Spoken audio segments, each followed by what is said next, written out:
મહેસાણાના કડીમાં પૂર્વ નાયબ મુખ્યમંત્રી નીતિન પટેલના એક નિવેદને રાજકીય અને સામાજિક ચર્ચાને વેગ આપ્યો છે. મોહમ્મદ ગઝનીને લઈને કરેલી ટિપ્પણીના કારણે નીતિન પટેલ ફરી ચર્ચામાં આવ્યા છે. સોમનાથ મંદિરના ઇતિહાસ, પુનઃનિર્માણ અને હિન્દુ ધર્મ પર થયેલા આક્રમણોને યાદ કરાવતા નીતિન પટેલે સ્પષ્ટ શબ્દોમાં કહ્યું કે ભૂતકાળને ભૂલી જઈશું તો આવનારો સમય પ્રજા આપણને માફ નહીં કરે. આવો વિગતે વાત કરીએ કડીમાં આપેલા તેમના નિવેદન વિશે આ અહેવાલમાં. નમસ્કાર, હું ચિરાગ વર્ષાબેન, આપ જોઈ રહ્યા છો સ્વમાન. મહેસાણાના કડી ખાતે યોજાયેલા 72 કડવા પાટીદાર પ્રગતિ મંડળના સ્નેહ મિલન કાર્યક્રમમાં પૂર્વ નાયબ મુખ્યમંત્રી નીતિન પટેલે સંબોધન કર્યું હતું. આ દરમિયાન તેમણે મોહમ્મદ ગઝની પર ટિપ્પણી કરતા કહ્યું કે પુત્રો ગમે ત્યાં જાય તે પેશાબ કરે અને ગઝનીનું લક્ષણ લૂંટ કરવાનું અને મંદિરો તોડવાનું હતું. નીતિન પટેલે કહ્યું કે ઔરંગઝેબ અને ગઝની જેવા આક્રમણખોરો હિન્દુ ધર્મને કાયમી નુકસાન પહોંચાડી શક્યા નથી, કારણ કે આ સંસ્કૃતિ મૂળથી મજબૂત છે. સોમનાથ મંદિરના પુનઃનિર્માણનો ઉલ્લેખ કરતા નીતિન પટેલે કહ્યું કે સરદાર વલ્લભભાઈ પટેલે દરિયાનું પાણી હાથમાં લઈ સોમનાથને ફરી ભવ્ય બનાવવાની પ્રતિજ્ઞા લીધી હતી અને એ પ્રતિજ્ઞા આજે ઇતિહાસ બની છે. નીતિન પટેલે પોતાના ભાષણમાં કહ્યું કે ઇતિહાસને ભૂલવાનો પ્રયાસ કરવો યોગ્ય નથી.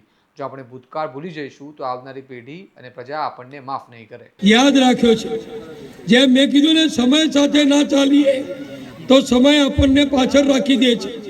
એમ ભૂતકાળને જો ભૂલી જઈએ, ઇતિહાસને જો ભૂલી જઈએ તો આવનારો સમય, આવનારી પ્રજા આપણને માફ કરતી નથી. પણ આપણે બધા સદભાગી છીએ કે આપણે હિન્દુઓ, આપણે સનાતનીઓ એ ભૂતકાળને ભૂલ્યા નથી.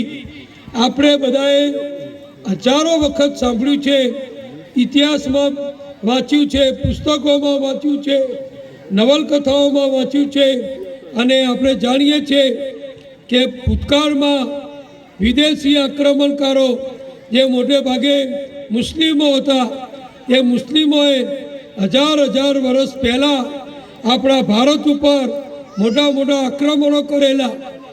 અફઘાનિસ્તાનથી આવે, ગઝનીથી આવે, બીજા પ્રદેશથી આવે અને આપણા ભારતમાં આવે અને ભારતને લૂંટે, ભારતના લોકોની મિલકતને લૂંટે. અને એના કરતાં ખરાબ જે એમણે કર્યું કે એમને આપણા મંદિરોને લૂંટ્યા. આ મોહમ્મદ ગઝની જે હતો, એનું નામ બધાએ સાંભળ્યું છે, એ લૂંટારાનું, એ લૂંટારો હતો. એ લૂંટારાએ આપણા ભગવાન સોમનાથનું મંદિર 17 વખત એણે લૂંટ્યું હતું. અને જ્યારે આવે ત્યારે સેંકડો કિલો સોનું, હીરા, ઝવેરાત, ચાંદી જે ભક્તોએ, એ વખતના રાજાઓએ ભગવાન સોમનાથને ભેટ ધર્યું હોય, ભગવાનને અર્પણ કર્યું હોય, એવું સોનું, ચાંદી, જર ઝવેરાત આ મોહમ્મદ ગઝની વારંવાર ભગવાન સોમનાથના મંદિર ઉપર હુમલો કરીને લૂંટી જતો હતો. અને બીજું એનામાં એક અપલક્ષણ હતું કે લૂંટ તો કરે પણ મંદિરોને પણ એ તોડી નાખતો હતો. જેમ મારે સરખામણી ના કરાય, પણ તમને કહું, ખરાબ લાગશે પણ કહેવું જરૂરી છે કે કૂતરો ક્યાંય જાય તો પેશાબ કરે, એ કૂતરાનું લક્ષણ છે. એ મોહમ્મદ ગઝનીનું લક્ષણ હતું કે લૂંટ કરે, આપણી બહેન દીકરીઓ ઉઠાઈ જાય, આપણી બહેન દીકરીઓ ઉપર બળાત્કાર કરે અને પછી આપણા હિન્દુ ભવ્ય મંદિરોને એ તોડી નાખતો હતો.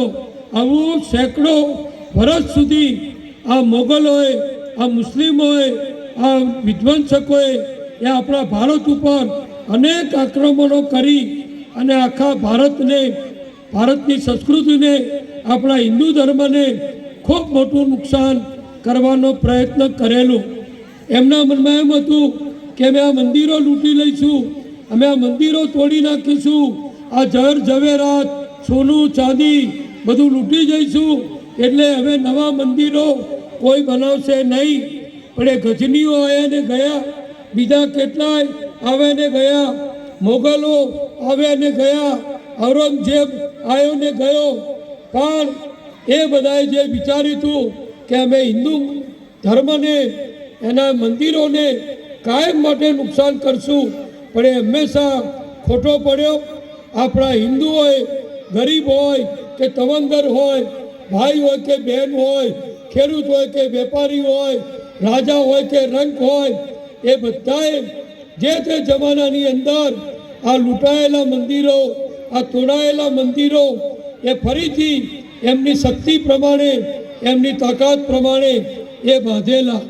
અને આવું તો અનેક વર્ષ સુધી, સદીઓ સુધી ચાલ્યું. કારણ કે આપણે ભારત એ વખતે દેશ નહોતો, હિન્દુઓ બધા વહેંચાયેલા હતા. હિન્દુઓના રાજા રાજવીઓ, રજવાડા એ જુદા જુદા નાના મોટા હતા.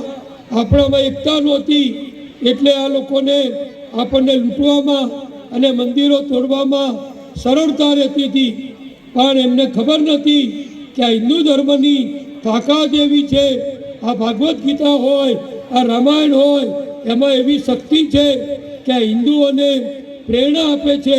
અને એ પ્રેરણાના કારણે ભલે આ ગજનીઓ અને ઔરંગઝેબોએ આપણા મંદિરો તોડ્યા, લૂંટ્યા, પણ આપણા હિન્દુઓએ ફરીથી વારંવાર બધા મંદિરો બનાવ્યા.